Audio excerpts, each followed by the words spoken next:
I'll just do that. Okay, we're gonna do a bit of the finish sanding for the inside diameter. And what I've done here, I made a couple similar in the past, so I've got a bit of an idea what I'm doing. I've just got almost got away from me. I've got a 3/8 inch paddle bit and one of these cabinet sanding pads. And I'm just rolling it on here fairly tightly so it'll fit inside the ring. And you just want to make sure that you've got it spinning the right direction to where it doesn't try to undo it. All right, go ahead and I'll fire her up here. And usually you can hold this. Obviously, be careful. Use some good common sense.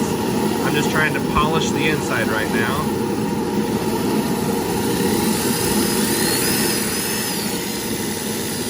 This table does an excellent job pulling away most of the sawdust that's going to come off this. Of course, it helps a little bit too if you'll block off some of the unused portion of the table, which I'll do right here. There you go, that'll help a bit. It's out of screen, but I blocked off about a third of the table.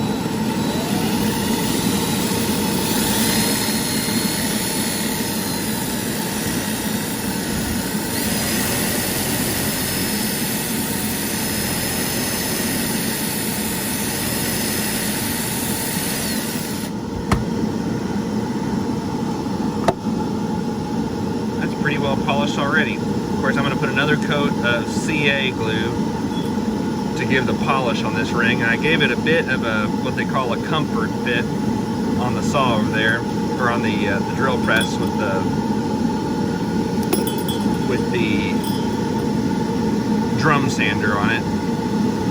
And what that is you've got a little bit of a concave or convex. I get those two mixed up. It's got a bit of a curve on the inside of this, to where it just fits nice and comfortably. It's not just a pipe bit where it's square cut. So anyway, that's the inside. I'm going to go ahead and polish it a bit more before I put the glue on it.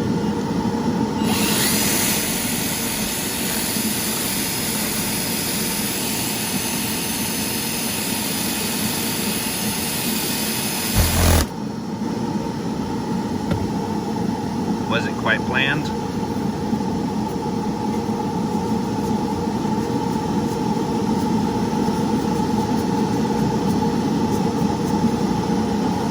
I made this one a bit thinner than I had anticipated.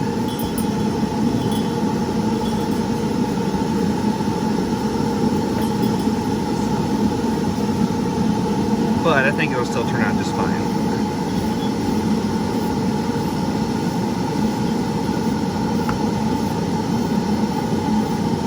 I'm going to get some more aggressive sandpaper for the outside of that.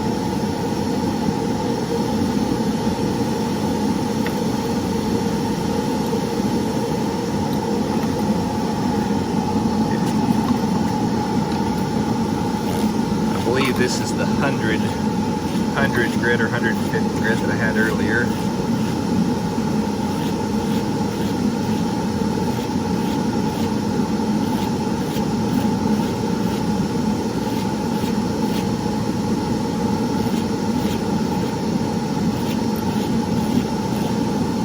From start to finish, these rings are probably going to take you around, if you make them the same way I make them, they're going to take around an hour to an hour and a half. That includes heating the water, soaking your board so that you can get some good strips. Of course, if you've got some wood that's not as hard to get a hold of as dogwood is, you might just take it to the table saw and cut off some thin strips. But if you've got something like dogwood, where you might spend $50 to $70 a board foot on this stuff, you're probably not going to want to waste too much, and I certainly don't want to. We do sell dogwood if you're interested in it. We've always got scraps of dogwood laying around too that we're happy to sell. If it's not something real large, then usually it's not going to be more than $10 or $15 for a piece of dogwood, a small piece. If you're wanting something big enough to make a cutting board out of, you might want to take out a second mortgage. Or for little projects like making a ring, we've almost always got a piece of that we'll be happy to give away or sell to you. Just drop us a comment below or check out our Etsy store. It's Two Carters & Co. on Etsy or eBay or on Amazon as well. currently, I believe we only sell the Dogwood on Etsy. Okay, that's taken it's got a pretty nice profile to it. It's kind of hard to focus, but I think that's what we're gonna do.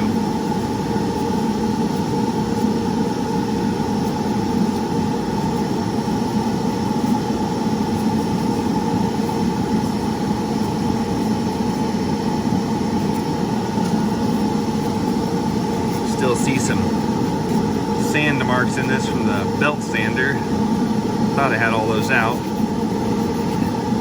Always want to go with the grain when you're finishing these, or finishing any wood. You want to sand with the grain.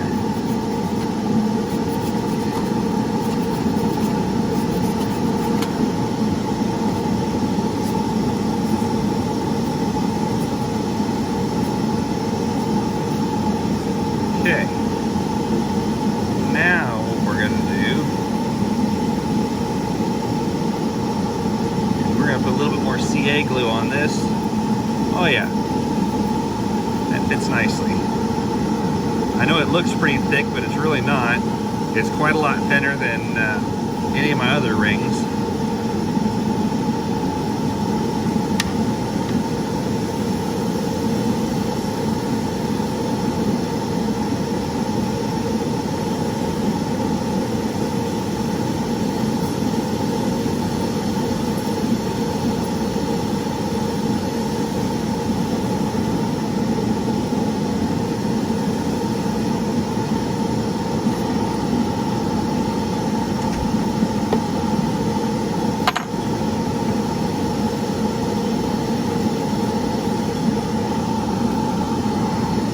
Mess up my vacuum table. So I think what I'll do, we'll see how this works out. This is the super thin, I believe. I'm using an old bottle, but I'm pretty sure this is the super thin glue, and it's like water, except substantially thinner.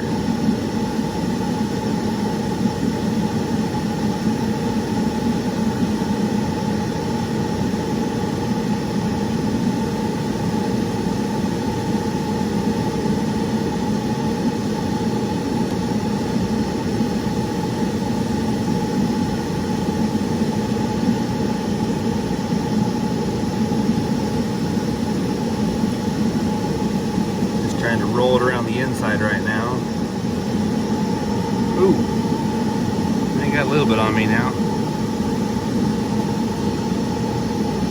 Hey, I think that's going to set up. I can tell that it's already started to set up because the outside's losing its sheen. I'm going to take this outside and let it sit for a little bit, and I'll check back in when we're getting ready to do our second coat of sanding.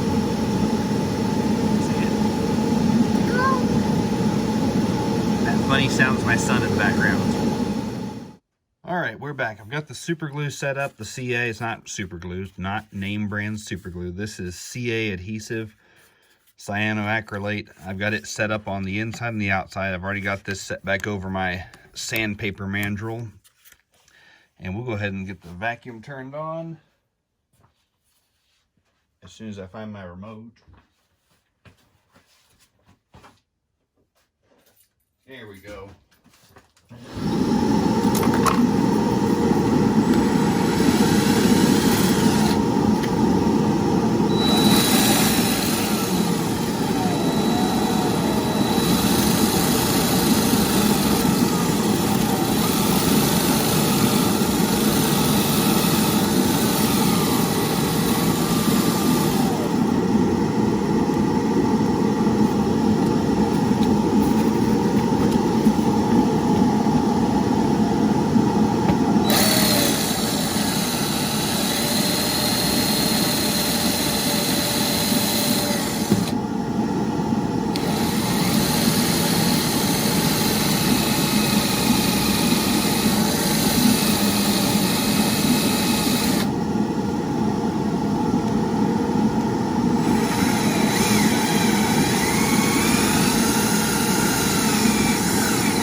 starting to get a pretty good polish to it. Go ahead and use the sponge side of this to clear off as much of the dust as I can.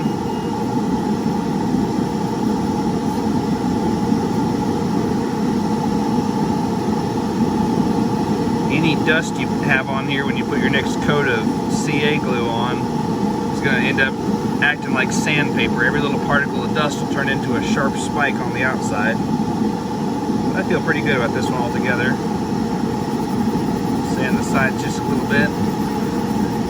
This sandpaper is missing most of its grit. It's probably in the range of 800 or maybe even 1,000 grit paper by this point. There's not a lot of the heavy grit left. The fine grit is left behind. So it does a pretty good job polishing and just sanding just the littlest bit at a time. Okay. Let's see here. Figure out how to show you the rest of this.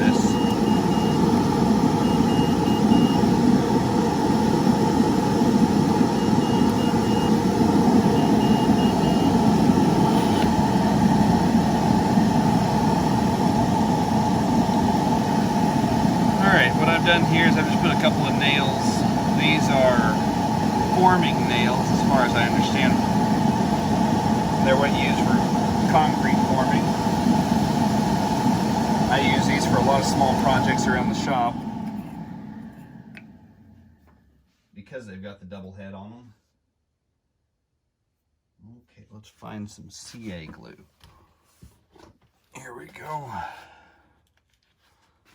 I'm going to put this on a little bit differently. I'm going to put a little bit of the super thin and just a little bit, if I can find it, of the medium.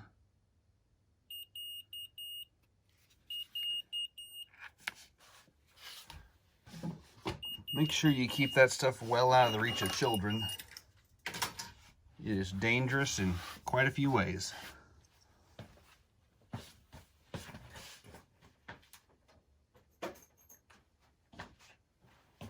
Okay. Never tried to do this with a camera in front of it. Stir that up a little bit. Make sure you're in a well-ventilated area.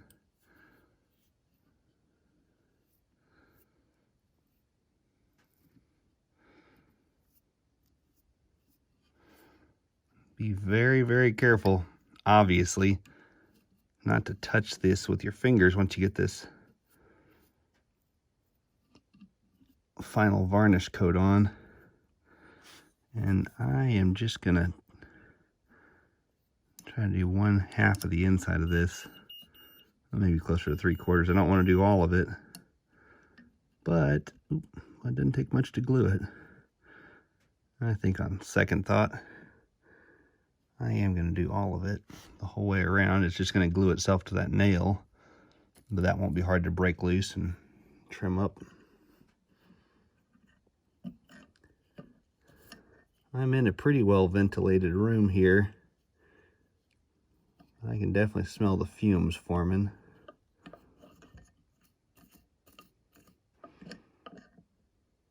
And I managed to let some dust get on that one.